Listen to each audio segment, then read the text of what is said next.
talk about the New York Knicks because they are obviously at the top of a lot of the talk shows right now. We're talking about Tibbs, of course. Tibbs, Sal, I say to you, deserve to get fired by the New York Knicks. Now, this is not my opinion, but I want to get your reaction over or under. I know you have a visceral reaction to this, so I don't want to firmly disagree with you. You're a Tibbs guy. All right, I'm going to say ultimately this is an overreaction. He did not deserve it. Am I answering that correctly? He did not deserve it. But I know the Parlay Kid, very near and dear to my heart, yours, JJ, John Jastrzemski, very, very upset about this.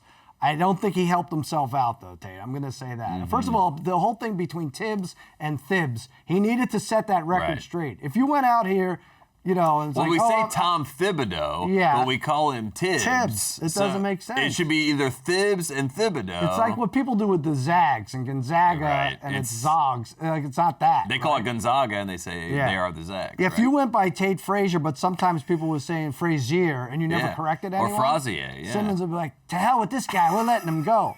But I don't know. Can't even stand up for himself. I don't think, I do feel, I get why maybe the management thought, like, maybe this team has gone as far as they're going to go with this talent, right? We could throw what's the net?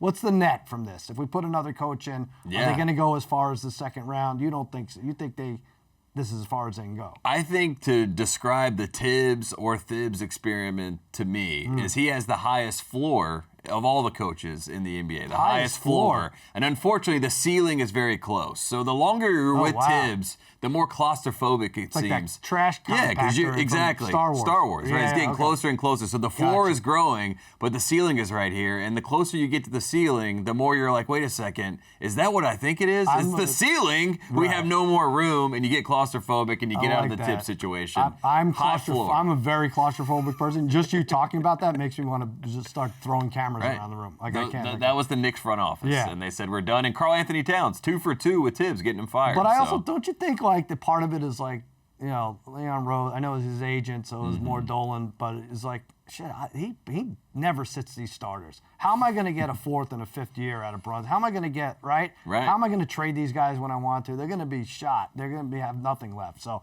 I get both sides, but I'll say overreaction. I'll do the Brian Windhorst right here. Go ahead. If I saw Tibbs get fired, I would assume there's another big move coming because Tibbs, if they're going to run it back, I think Tibbs is still the coach of this group because he gets the most out of this group. Now, if you're bringing in another star and you're making another swing, and that star has a lot of cachet and he's a real 1A guy and he wants to pick his next head coach, gotcha. I feel like that would be a conversation. How many of those guys are? Is this Giannis? Just one, maybe Giannis. That's it. All right. Yeah, you might want to go to New York. We'll see what happens.